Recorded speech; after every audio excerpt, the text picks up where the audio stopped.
What's your job? Make the buyer feel like they can get everything and buy nothing. You do that, you master sales. Ready for it? But if I'm opening up a call, I can do the same thing in opening a call. I can do the same thing. Hey, by the way, in order, I think, to understand sales, you got to understand people. You understand people, product is super easy. You try to understand product, people, it's super hard to close. Sales is just a dance. It's super easy. You understand how people buy, and you've been in all positions. It's super easy, because when you understand how people buy, you thank you, I'm already working with somebody. Defense, right? Trauma. It's like they've had trauma. It's like if you've ever been on it. They're saying X, Y, Z. What would you do when they give me this objection, just so for tomorrow I can heal it up a little bit and band-aid that thing up so I can keep going? It's just a little bit difficult. Problem. I solved that person. You see the difference? The moment you get better, the moment stuff gets a little bit easier, the moment things become a little bit stress-free, it's a sign that it works. You double down the momentum. It's not a sign because everybody's like, well, I'm in momentum. Of course. The strategy is to make you feel good. If you feel good, you're going to go spend it, and then you got to go back inside of the rat race and the hamster wheel. A lot of people don't do a lot inside of their business because they feel like they're going to do more and get less, which is impossible, by the way. You can't, the blockage inside a business is this. You will never outperform the person that you feel like you're worth inside of your own head. Never. It is physically impossible. So let me say it again. You can never outperform the person you think you're worth inside of your own head, or the person that you think you'll become inside of the future.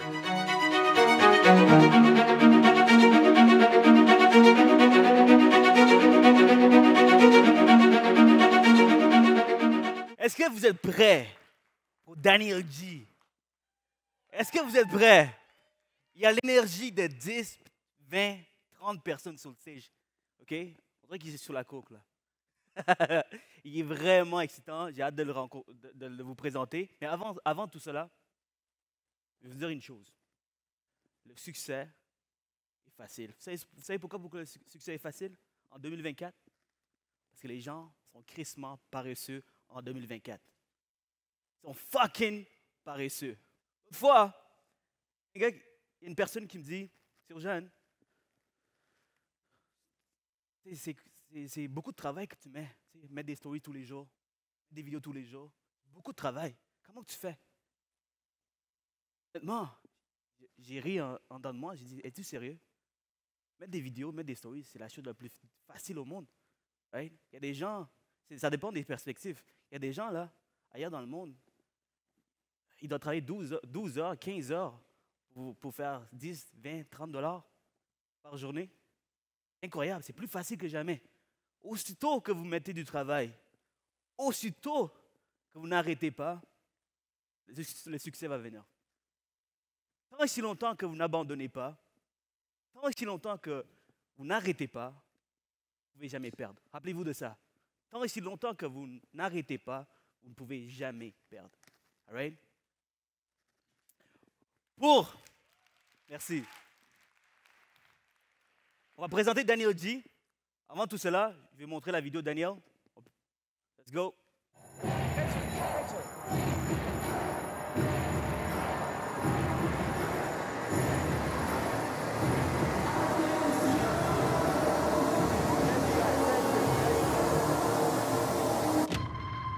Every single great salesperson in this profession, they're made. They're not born. Michael Jordan doesn't go wing his Game 7 winning shot on Game 7. He's practiced it a million times inside of the gym. A doctor trained, not born. They've done it a million times inside of the lab before they went to go hit a surgery. An architect trained, not born. They've done it a million times in school, designed it a million times before they went to go do it in an actual building. A great salesperson is trained at events like this, and they're not born. And guess what? They just don't show up once. They do it every single time, because words lie. Showing up to one event that you're at, actions are a little bit deceptive. But repetition, training every single day, that tells the freaking truth.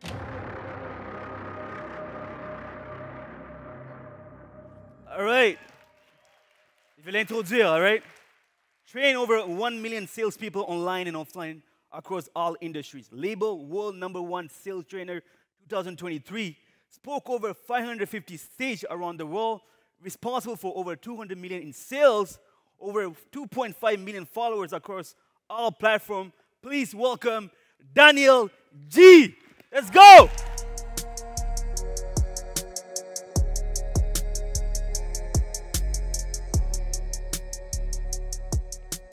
Bonjour, comment ça va? That's as much French as I know. We're not going more than that. We're done now. Okay, no more French.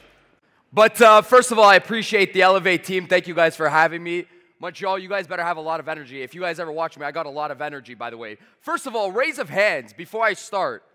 Well, how many people speak English here? Okay, we're good. I can talk fast. When I talk fast, usually the translators have the hardest job because they're like trying to keep up with me. But first of all, raise of hands and be honest. You don't have to lie to me. How many people here have never trained with me before and never heard of me before? Put up your hands. Thank you guys for making me feel like shit. I appreciate it. Thank you. I appreciate it. The confidence just drops right now. But you know, I do that if you guys just looked. Look, and I knew that was going to happen, by the way, because I grew up in Toronto, Canada. I moved to South Florida about a few years back, and I've been doing all my trainings everywhere but Canada, you know, internationally, from Colombia to wherever you name it. We were just in Italy or India last week, Australia the week before. And look at the intro. The gentleman before this is like, Daniel G. trained 500,000, 1 million salespeople, did 500 stages plus, sold XYZ million. You guys don't give a shit. Why? I just said, who here has never heard me train before? Half of the room's hands go up. Maybe more, 90% of the room's hands went up. It made me feel like crap. So everything that he just said was completely useless because you guys don't care. It's a reflection. It's like, doesn't matter how much I did. You guys don't care. I come on stage, you judge me, you're looking at my suspenders, my outfits, and you're like, Daniel, train me sales. I don't give a shit about who you are. Show up and train me sales. Do something. Help me make money. And guess what? I do that because it's a reflection of everybody here that's in sales. That's exactly how sales works. Doesn't matter how much I did, how many stages I did, how many events I trained at, how many hundreds of millions that we're responsible for in our companies. Doesn't matter. You don't care. You don't know me, never trained with me. Same thing inside of sales. That's sales. Nobody gives a shit about what you did yesterday. Show up and do it again. Nobody cares. And that's the beauty of it, by the way. The beauty of sales is this, is that it's a reset game. Because it works on both sides. It works on the negative and the positive side. Nobody cares if you guys, better use of language, shit the bed for a month and a half. Your new prospects have no clue. It's not that they don't care. They don't even know. Your success and your wins inside of your business are all inside of your own head. Nobody knows out there. Like today, you guys understand that, right? Like if you win right now and you go make $1 million next week inside of commissions, last week inside of commissions, your new prospects don't give a shit. They have no clue. The problem is that it's only inside of our own head. When we lose, it's inside of our own head and it cripples us for the next conversation. And when we win, it also kills us too as well, because then we think we're hot shit and we're like, oh, look at me, I sold $1 million last week. Your new prospects don't know and they don't care. That's the beauty about sales, is that you got to show up like a baby every single freaking day. If I screw up today and I'm nervous and I'm like, and I'm going to present, who cares? Doesn't matter. Only you guys know, a little group of people. Yo, but bro, don't you get nervous before you go speak? No, nobody knows if I screw up. But bro, there's 1,000 people. 1,000 people? There's 8 billion people in the world. What are you thinking of? It's only in your little community. Your little F-ups and your wins are only in your little small circle. You think you're hot shit making, $1 million. It's only in your own little group. The new people out there have no clue.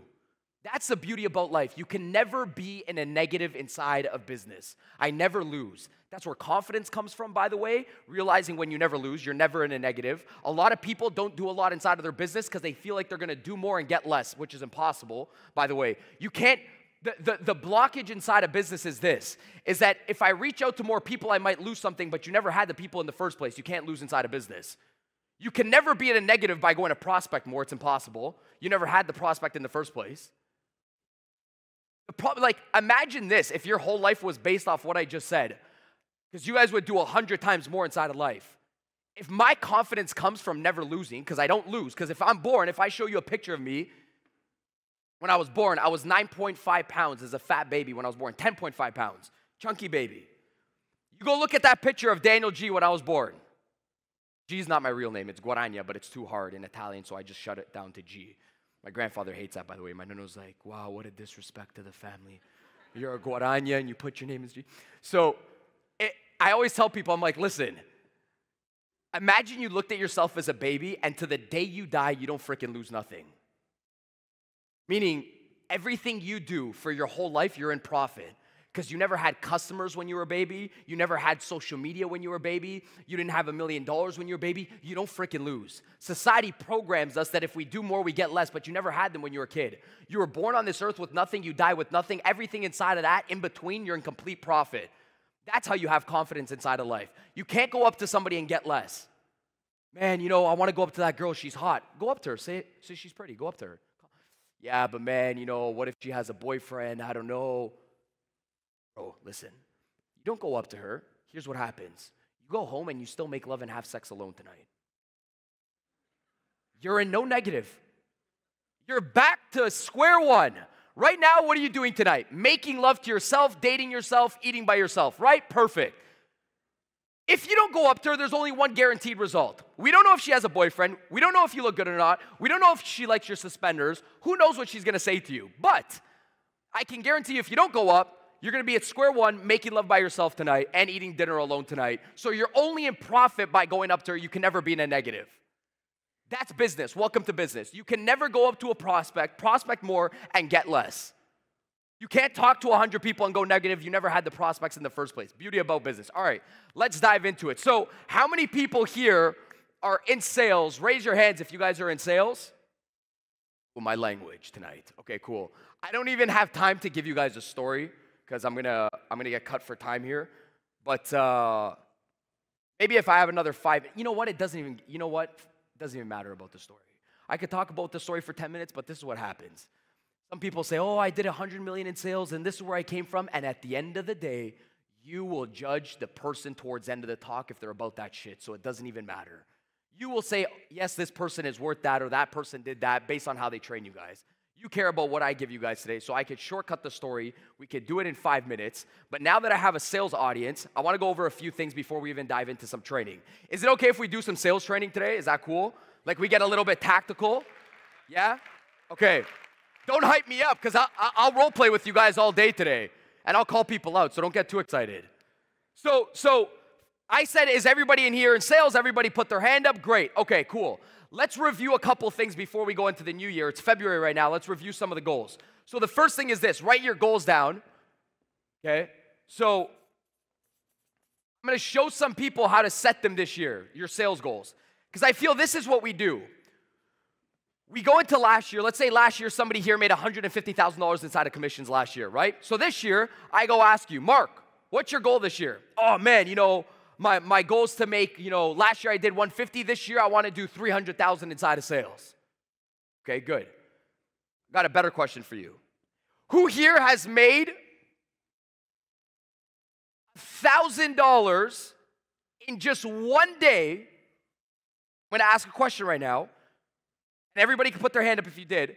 Who here has figured out how to make $1,000 just in one day? In commissions, in I don't care what you did, selling weed, babysitting, just $1,000 in total in one day. Has somebody figured it out? Some of you guys made $27,000 in a day. Somebody's made one. Guys, how many people here have made $1,000 in a day? Majority of people, right?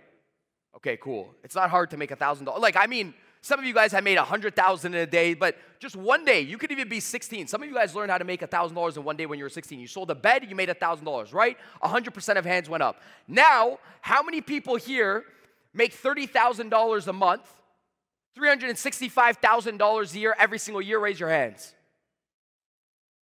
What happened? Watch, I'm going to show you guys something. First thing I said is, how many people here made $1,000? Everybody's hands went up. Then I said, how many people here have made $365,000, which is just $1,000 repeated by 365 days? What happened? 10% of hands went up, even less, maybe 5 hands went up. Why? You already figured it out. You haven't noticed that? Like, you've already done it. You've already figured out 1,000. 1,000 repeated by 365 is 365,000. Oh, yeah, but Daniel, no. You figured it out. How many people here have booked a meeting or 3 meetings in one day? Good. Why don't you book 90 meetings in a month? Why is your goal 20 still? Do you guys know you kill your own goals? Because there's some jackass out there saying, 5x or 10x your goals. No, don't do none of that. You don't do none of that. Or double your goal for next year. What do you mean? Why are you going to take somebody else's theory? Take your own theory off your own human potential. This is how you set a goal. If your goal is to book, by the way, because you guys get paid to prospect inside a business. If you're an insurance, mortgage, real estate, entrepreneur, whatever it is, you get paid to prospect, great. If your goal is to prospect or book 3 meetings or 10 meetings throughout the month, let's just say your goal is to book 20 meetings throughout the month, great. But you've already figured out in one day how to book 3 meetings. Why is your goal still 20? How does that make sense? Like, how have you become complacent in your mind that you've already figured out how to book 3 meetings in one day, yet you still kept your goal somewhere, somehow? The little mice inside of your head said, no, 20 is good. Some of you guys have teammates or a downline or a sales team underneath you. Jenna goes on to book 5 meetings in one day, and you still set her goal at 25 meetings for the month. You're killing her. What? Yeah, you're killing her. She already figured out 5 in one day. If she's working 25 days out of the month, shit, her new goal is 125, not 25. Jenna, if you figured out 5 in one day, you take your best day, you repeat it by 30 if you're working 30 days a month. It's your best day, that's your human potential repeated by 30. Anything other than that, you have shortcomed yourself. You have sold yourself out of your goal. You've already figured it out. That's why I started this off with saying, how many people here have done $1,000 in one day? Good, you already figured it out. Why isn't your new number 365,000? Forget the 10x shit, the 5x shit, the double your goal, the 2x your goal. You take your best day, you repeat it by how many working days in the month. That's your new prospecting goal. That's your new close the meeting goal. And that's how you stay in competition with yourself, and you got everybody around you to cut off everybody around you. You've already figured out how to do it once. But somewhere inside of our head, we made it an anomaly. We said, no, that was just a good day. Well, isn't that the whole point? Is to be off competition off your best day? Like, what happened there have we never thought about this? I booked 5 meetings in one day. Why is my goal still 50 meetings for the month? I know you guys might look at me like I'm crazy, but this is the whole point of sales. It keeps you on your toes. You want to be in competition with yourself from yesterday. Keep your best day. Repeat it by 30. Number 1. That's the first thing that I say inside is setting your goals. If not, you got a language problem inside of your head. You're going back to when you were a kid. By the way, it's always going to be a thermometer, so this is what happens. You will never outperform the person that you feel like you're worth inside of your own head. Never. It is physically impossible. So let me say it again. You can never outperform the person you think you're worth inside of your own head, or the person that you think you'll become inside of the future. So imagine one day you had a $20,000 month, or you had a $5,000 day. The only reason why you didn't do 5,000 times 30 is because you didn't feel like you're worth a $150,000 a month. I said you can never outperform what you think you could become inside of the future, or what you feel like you're worth. So if you don't feel like you're worth $150,000 a month, of course, if you had a $5,000 day, guess what's going to happen? You're going to take the money, get excited, go to Gucci and spend the money because you don't feel like you're worth a $150,000 business. Guaranteed. I see it 24/7. Let me say it again. You can never outperform who you think you could become inside of the future. So if you had a $10,000 week, yes, you should have a $40,000 month or whatever the case is, but because you don't feel like you're worth a $40,000 a month, guess what happens? You're already getting close. Nobody whispered inside of your head saying, by the way, you should be making $50,000 or $100,000 a month. You take the money and you go spend it because you don't feel like you're worth a $40,000 business. I see it happen 24/7, guys. I see people getting close to a $100,000 a month, and because they don't feel like they're worth a $100,000 a month, the next month what happens is this. They feel like $90,000 was good. They get complacent. They take the money and they go spend the money, when in reality they should went back into business and try to hit $250,000 the next month. You can never outperform what you feel like you're worth inside of your head. The beauty about, listen, if you guys train sales, this is the death of every single salesperson. I'm going to tell you right now. I've been in sales, direct sales, ever since I was 14. Knew nothing but it. At the age of 14, I had a marker in my hand. I was doing direct sales, door-to-door sales, working for a company illegally under my brother's health insurance card, SINC card. I would train people on objections. When the husband says this, or the wife makes the decision, boom, I was training sales 24/7. I was in sales for the last 16 years, every single day of my life. Only took 6 months off when I got sold. It was a bad period of my life, which was college and university. And then boom, I got right back into medical device sales at 18 and a half. And you're young when you use half, right? So I'm back in sales, and all this happens is this. You get better, better, and better every single year, right? That's what happens. So the question is, it's not whether or not you're going to make money inside of sales. You will make money. The more you train, the more people you talk to, the better you get, the more money you make. Of course, you're going to make money inside of sales. Here's where salespeople F up. Because you know you can make money, you're going to spend the money 10 times quicker. It's the killer of every single salesperson. The better you get, the more dangerous it is. Why? Because you know you can make it back next month. So you go spend the money. The more you know you could produce, the higher your income producing power, the harder it is to hold it, because you know you can make the money back next month. So guess what? You spend the $15,000, it's a killer. I talk to my accountant 24/7. He's like, Daniel, salespeople are the worst because they're the best at what they do. They know they can talk to somebody, close somebody. They'll spend their commissions before they even get it. So I say it's not whether or not you're going to make money. It's not whether or not you're going to make commissions. It's what you don't do with your commissions in order to become successful. Last night there was a mastermind. Ryan was speaking, and he said, I think success is all about sacrifice. And what I say is this. I say, your negative habits will always outbeat your positive habits inside of business or inside of life in general. There's no negative habit, there's no positive habit in the world that can ever suffocate a negative habit. If you still have a negative habit, it will always suffocate the positive habits. You can go run as much as you want. You can do 1,000,000 freaking workouts. But you go eat McDonald's, the workouts are freaking useless.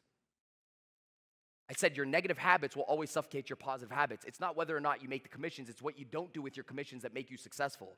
That's how people stay at the top. At 24 years old, I'm going to tell you guys a quick little story. I'm going to dive into it. At 24, say dive into it, it's already been 15 minutes. At 24, I opened up my first sales company. It was a telephone sales company down in Toronto, Canada. And I just retired my medical device sales job, and I went to go open up this company. So all my money was made in sales.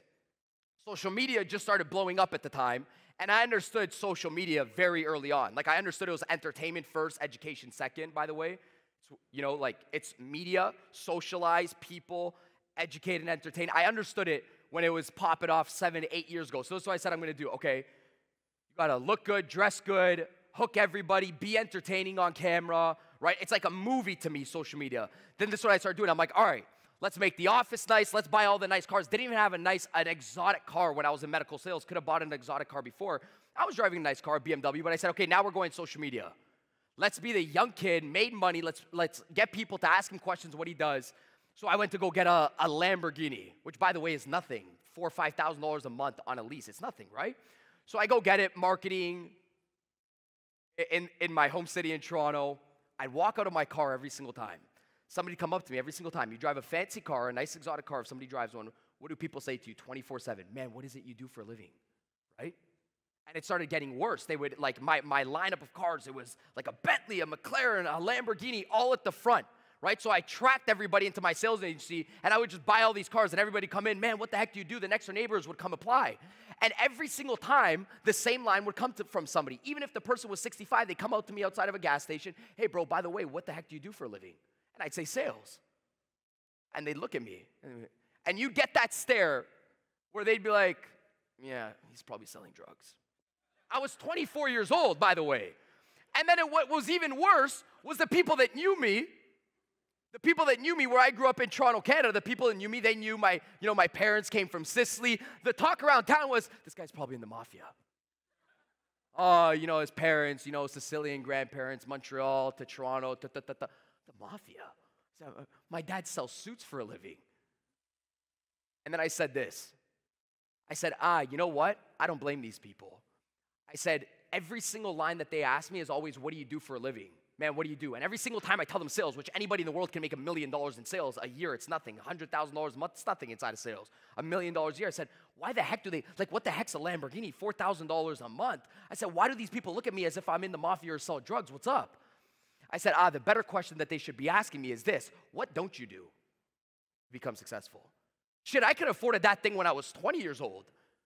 Nobody ever asked you that question. Isn't it funny that everybody comes up to you, and when you're successful, they always ask you, man, what do you do to become successful? I'm like, shit, it's what Daniel G didn't do when he was successful that got him this car, maybe. It's like what you don't do is what makes you successful. It's like when you make commissions, what you don't do with your commission. I said, on a Friday, Saturday, and Sunday, when I seen my sales reps going out because they already had a $20,000 week, I didn't do that. That's what made me successful. But nobody asked you that question. All right, now let's go into it. We're talking about goals. So this is the cycle of every single salesperson. I'm going to give you the cycle. We're going to write this down. The cycle, the death cycle of every single salesperson. You get into business.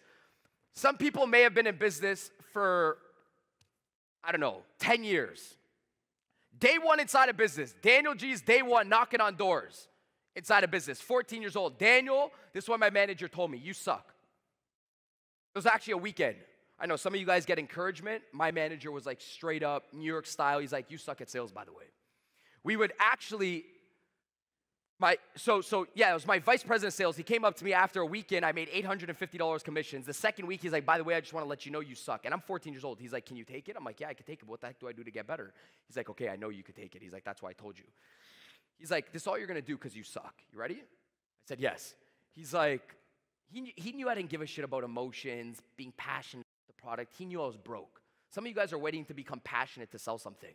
Your hunger and desire should always outweigh your passion inside of sales, okay? But that's another story. So he's like, man, you're broke. This is what you're going to do. You ready for it, Daniel? You suck, right? Yes.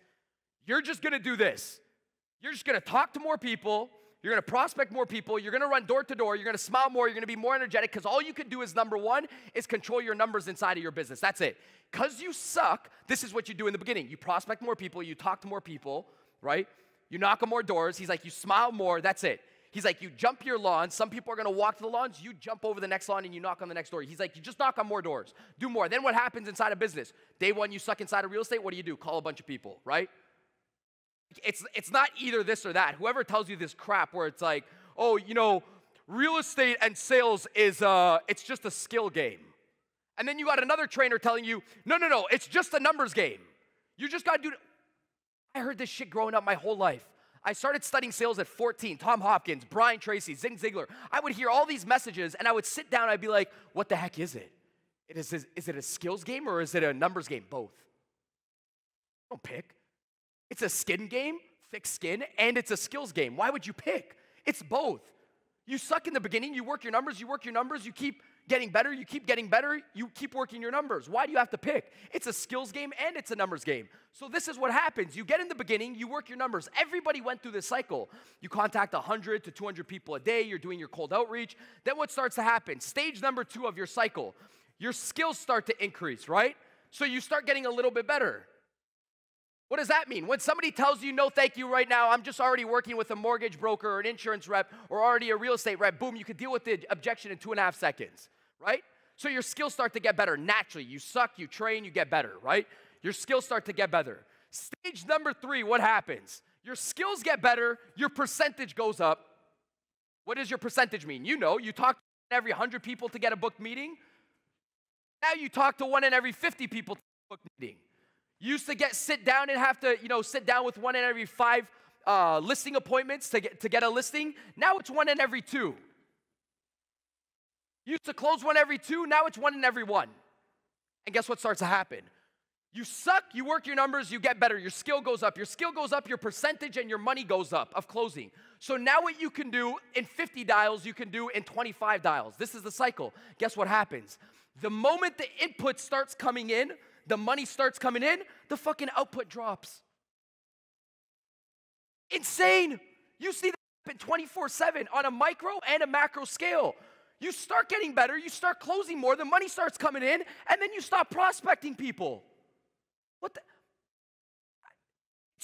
You know what happens?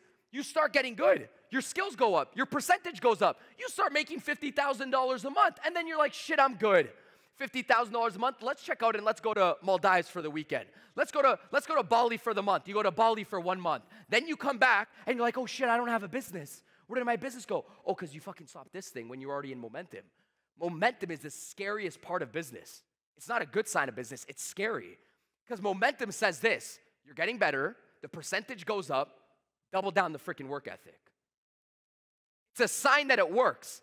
And anybody that takes their foot off their pedal in momentum literally abuses the sign inside of sales.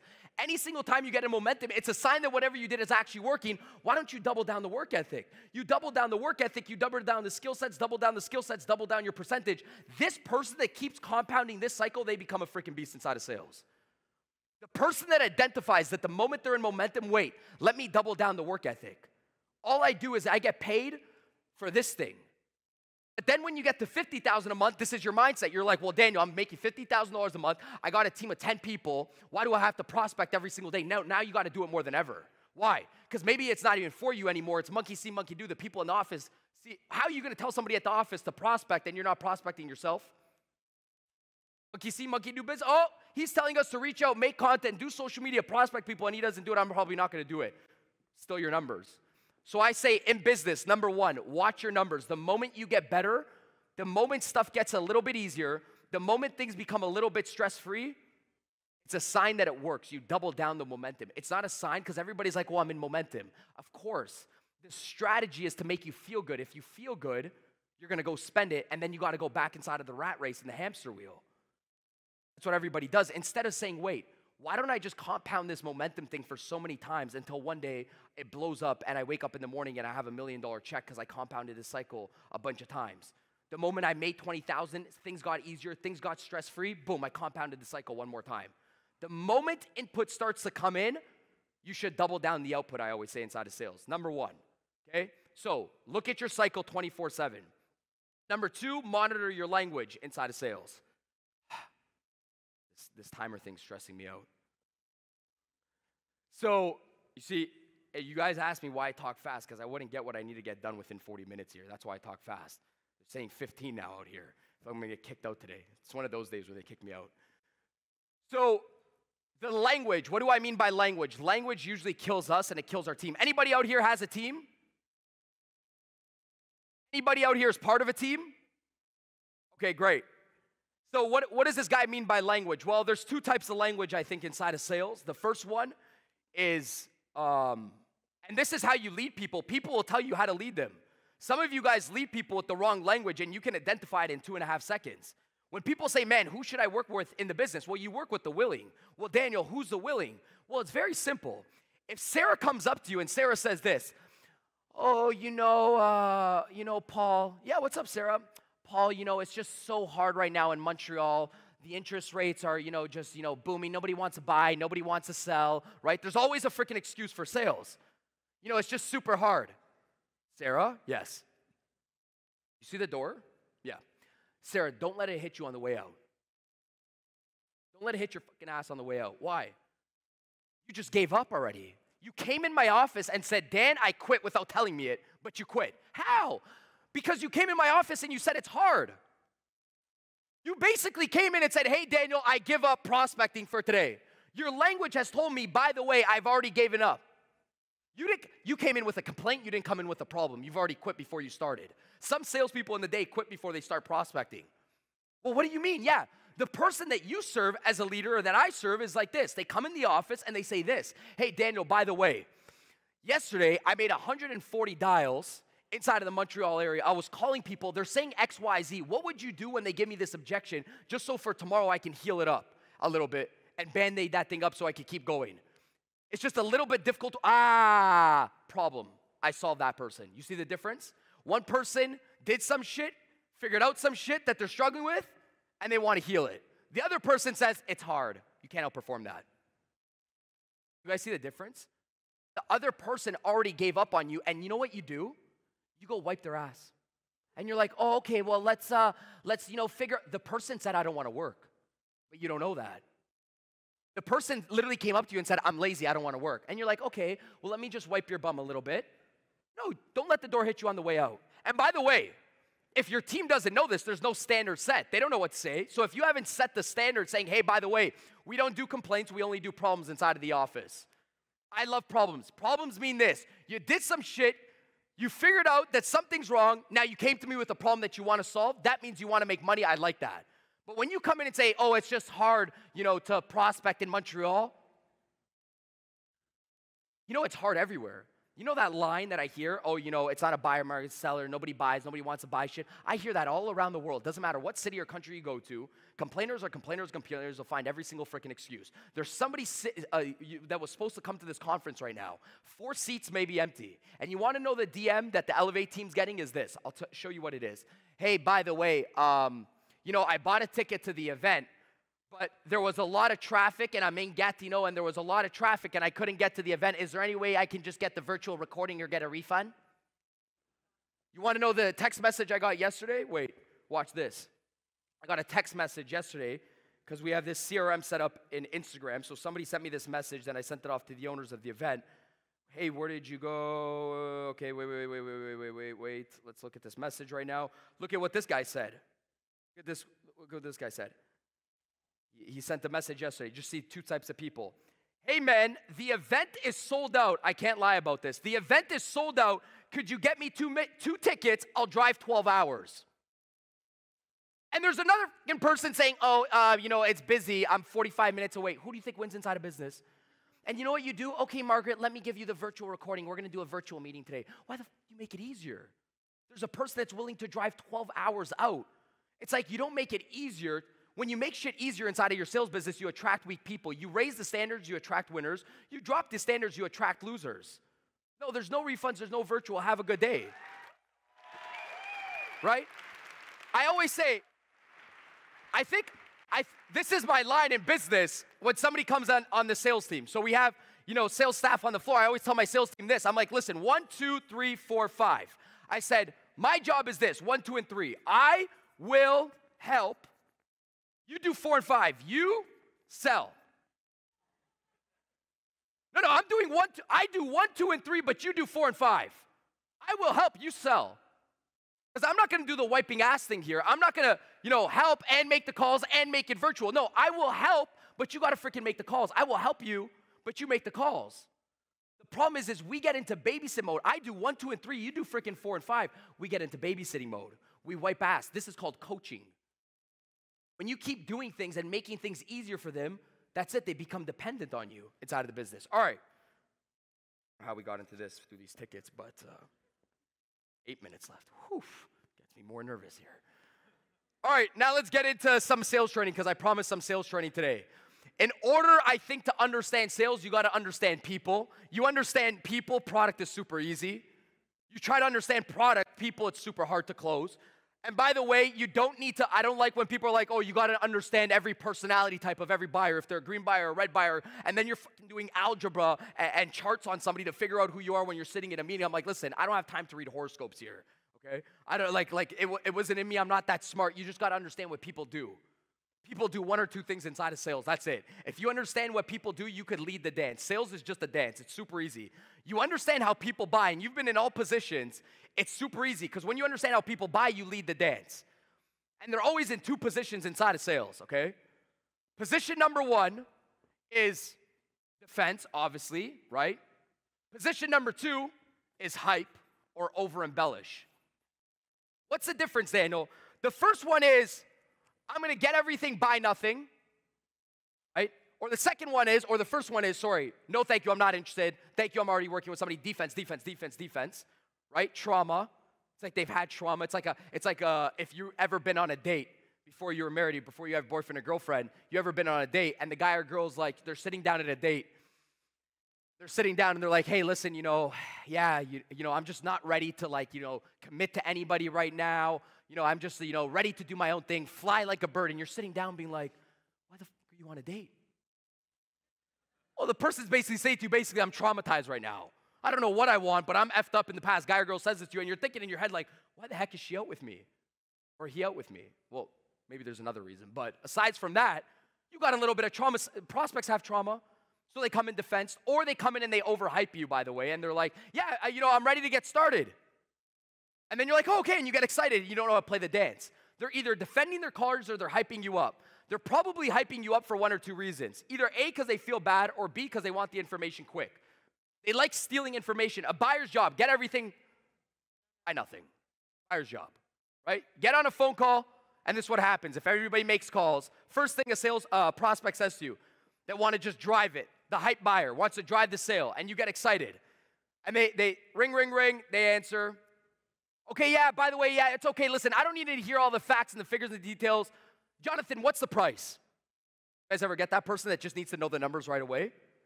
And then you're like, well, remember, highest form of control inside of sales is to make other people feel like they're in control. I know you guys are going to think it's crazy, but I'm going to show you what I mean by that.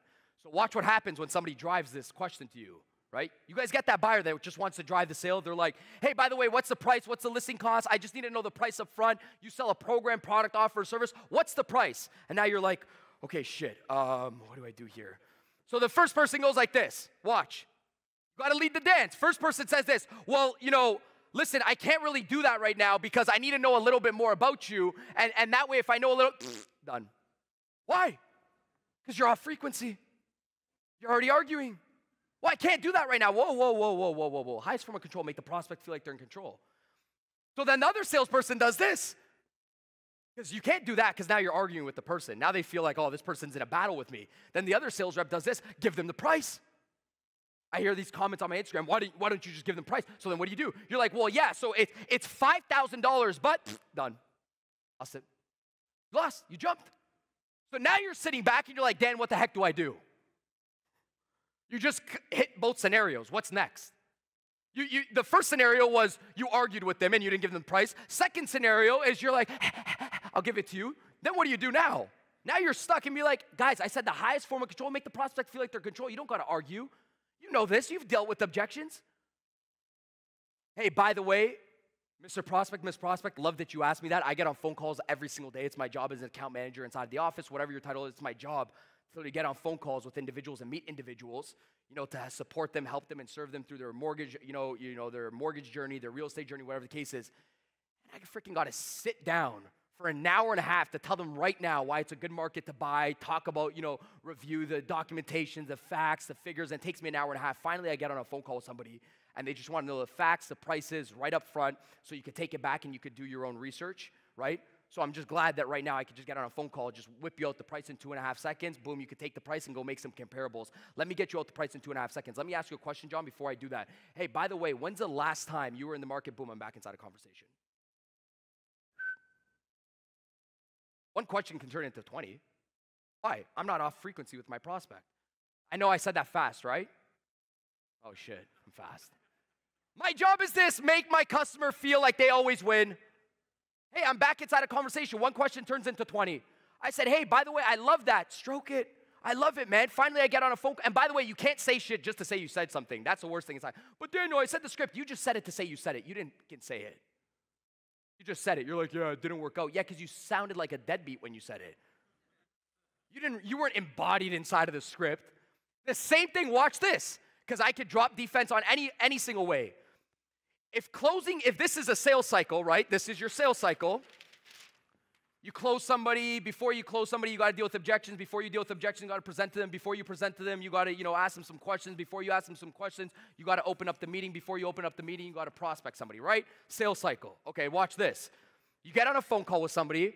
They leave the phone call, and they're like, well, Daniel, man, they just didn't have the money. They had no budget. They had no time. They were already working with a broker, and you have these objections. And I say, wait. Did you listen to your phone call? Yeah. Your phone call was a dead conversation. Do you know what report is? Report is not, by the way, you talk about cats and they talk about cats. It's not points of just commonality. Report at the bottom line is a process of engagement. I talk, you talk. I talk, you talk. I talk, you talk. You ever talk to an Uber driver, you talk, or they're talking for 20 minutes and you say, no way. And then boom, they rifle off for another 20 minutes. You're out of rapport. A lot of salespeople's conversations sound like that. And I'm going fast here with you guys. So I said, wait. Go look at your conversation. It wasn't the close that's difficult. It's that you talked for an hour and a half. They said 3 words. I said, you don't have them open enough. If you don't have them open, you don't know their pains or problems. You don't know the right questions to ask. They're not talking to you. They're giving you one-word answers. You know the conversation, then closing becomes difficult. Of course it does, because the opening was freaking weak. What's your job? Make the buyer feel like they can get everything and buy nothing. You do that, you master sales. Ready for it? But if I'm opening up a call, I could do the same thing in opening a call. I could do the same thing. Hey, by the way, sitting down in an appointment, whatever I'm doing, prospecting somebody. Hey, Janet, thank you, just for taking the time to meet with me for 30 seconds, 30 minutes, an hour. I just want to better understand who you are, what you do, what you want more of. If I can, help you out and find a solution that's the right fit for you, I'll definitely show you what we have to offer in the next 30 minutes. If not, I'll point you in the right direction. And then at the end of the conversation, you could take all the information and make a comparable analysis or, compare the facts and the figures with whatever else you got going on inside of your life. You could take the information whenever you're ready to transition the next 6 months to a year. At least you have the information in the back of your pocket for the future. What did Daniel just do? I know I'm speaking fast today, guys. And you guys are going to have to give me another 3 minutes. I just said, hey, by the way, you're going to come on the call. I'm going to ask you questions, and you don't got to buy towards the end of the call. Now I don't make you feel suffocated. I don't make you feel suffocated. I open you up. I open up, you talk. I get you talking. Sales is easy. The problem is most people are closed off in the beginning. You can't get somebody to talk. They don't talk. You can't close. Same thing when you prospect a meeting. Guys, why don't people show up to meetings? Because they feel like they got to buy some shit, so they ghost you. The moment somebody feels like they got to do something, sell something, or buy something on a phone call, they don't show up to the call. They don't show up to the appointment. So what do I say? Highest form of control. Hey, Melissa, before a meeting, can't wait to meet with you tomorrow at 5:30 p.m. For our meeting. I did some homework on you. I found some individuals that were in your exact same position. Can't wait to show you at 5:30 p.m. You know exactly what I pulled up in the last week and a half. That way, right, you could come into the meeting, gather all the facts and figures on tomorrow's meetings, and whenever you're ready to make a transition in the future, you have all the information from tomorrow's meeting at 5:30. Can't wait to meet with you tomorrow at 5:30. Ciao, love you, have a good day. That's how you get somebody to show up. Why? Same shit. I said, hey, by the way, come on the meeting, steal everything, buy nothing. They show up to the meeting. Your job's to do what? Get the meeting. Don't create sales anxiety. Your job is to get the meeting. Then after you think about closing, you don't mix them both up. You guys see what I did? I make buyer feel like they're in control the whole time. Come in, steal, leave. Why? Open you. I can open you. I can talk to you. You credited me. Thank you. All right. Last one. Let's keep going. Okay, let's round play one. I need to round play one more objection because we could do this with everything. Let's think of a good objection that you guys might get. Oh, let's do this one. Okay, can you guys all said you wanted to make $1 million when I started this thing off, so somebody's gonna role play with me. I'm already working with an agent right now. I'm already working with somebody who wants to role play with me. I'm already working with an agent right now. I don't want to do something like this. It's okay. No, thank you. Right now is not the right time. All right, who wants to role play? Fuck happened, guys? Oh, this is a problem. Give me another 2 minutes. What happened? Guys, wait. Listen. In the beginning of the conversation, I said, who wants to make $1 million? Everyone's like, yeah, I want to be a millionaire. I want to make $300,000 a year. And then I said, let's role play. You guys are like, oh, I'm not going to do that shit. Wait, the only way you make money inside of this business, you're going to role play with me? Yeah, oh, thank you, brother. I appreciate it. Wait, let me finish this off for a second. I just said, guys, the only way you make money inside a business, you deal with objections. This is the only way you get paid inside a business. You know what happens, what I just did? I just show people that if you get an objection from somebody and you're a little bit uncomfortable and your heartbeat rises, you're still not prepared for it. That's how you monitor if you're trained or not. Like, you guys look how he ran up, like he was like a baby and there's candy on the stage. When I said, when I said, oh, we were peeing together yesterday, right? Yeah, in the stall. Yeah, that's why. We're buddies already. When I said, hey, by the way, guys, let's role play, I jumped off the stage and I was freaking ready. Some of y'all been in sales longer than me. Probably some of you guys been in sales more than my age. What happened? Who do you think is going to win inside of sales? The person that's excited. The person that's prepared. The person that's prepared gets excited. The person that's excited deals with the objection 10 times easier. Right? All right, let's role play this for 2.5 seconds. Literally, she has a gun to my head right now. Hey, man, you know what? Thank you so much for calling me, but I already have a broker right now that I'm already working with. It's my friend. No, thank you, man. Right now is not the right time. Yeah, take the mic. Oh, now you use your mic. Oh yeah, what's their name? Oh, Melissa. She's a friend of ours. Oh, Melissa, who? I know a couple Melissas in the industry. Oh, no. She's been doing it like, on and off. She's just like, one of my my uncle's long-lost girlfriends, but we stayed in contact. But yeah, you probably wouldn't know her. It's Melissa Dulensky. You wouldn't know her. Oh, Melissa. Oh, no, you're right. Yeah. I don't, actually. How long did you say she's been in the business? She's been in it for a while, for 30 years. 30 years, okay. Yeah. How confident are you with her? Oh, it's shitty. Oh, yeah. No, it's okay, bro. I know, this is crazy. We're doing it in front of a lot of people. It's not like 20 people right now. Yeah, she's good. It's just like, right now I'm just not interested. She does such a good job with me. And, yeah, but thank you so much for calling. I appreciate it. But, yeah, no, now's not the right time. She's always done amazing for us. Oh, that's great. I'm glad you're having a lot of success for her. What's some of the stuff you've had success with so far? Oh, she's just, ooh, you're good. She's just, give him a round of applause.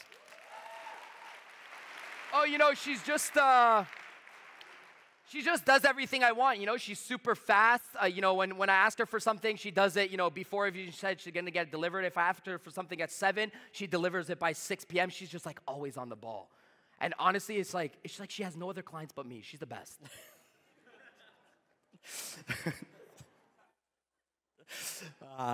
Do you mind if I actually get her number? She sounds like someone that could really help. You've been crushing it. Keep going. Okay, round of applause. We don't got a lot of time, but that was good. So all I would do, he did it right? And then all I would keep going would be this. He did the first right line. He's like, hey, by the way, that's amazing. What do you love about her? Boom, I started talking about it, right? But there has to be a point in conversation where you transition. So what are you going to do? I'm not going to say, hey, by the way, we're better. I'm just going to say, same thing. Hey, by the way, what do you love about her? How long have you been working with her? Hey, by the way, if there was anything else that she could provide you when, you're in the process with her, what would it be to make like the perfect, dream real estate rep or whatever the case is? What do you love about her? What would you love to add that you still feel like you don't get support inside of the business? Then you just keep going on. You keep transitioning. Hey, by the way, if I could do X, Y, and Z, would you be open and willing just to meet for 5 minutes tomorrow? That way I could show you everything, and you can make the comparables, whether or not who you want to pick or who you want to use in the future whenever you're transitioning to sell your home or whatever you want to do. Anyways, bro, we don't got a lot of time. You fucking rock. Thank you, brother. So I think the whole point that I was trying to make was this. Make people feel like they're in control. Never get off their frequency. He did a freaking awesome job, by the way. And, yeah, we're done. I'm over my time limit. First of all, Elev8, I appreciate you guys. Thank you guys so much. And thank you guys. I appreciate it. Guys, one sec. I think this is so important. So many people don't know this. You can sit down for 10 more seconds. I think people don't understand this. In your job right now, the way you show your gratitude inside of your business where you're standing on, because I think you guys are in the right market at the right time right now with social media and everything. Show your gratitude by selling more inside of the business. Just don't write it down and tell people it. You show your gratitude inside of this business by working it harder. That's how you show you're grateful for something. If you're grateful for something, you work it harder. Don't play this business to complain to people, not to your wife, not your husband, not your spouse. Don't tell people how hard your day was. You didn't get into business for a shoulder to lean on. You got inside a business so one day somebody eventually says, hey, by the way, thank you so much, Dad. By the way, Mom, I'm so grateful for you. By the way, to your husband, your spouse, people come up to you and they thank you for taking them to a vacation, for giving them freedom. You did not play this business for sympathy. Don't play this, because sometimes we want sympathy and we want to tell people how hard it is. You played this business so in the future, you only got one or two things. There's no middle.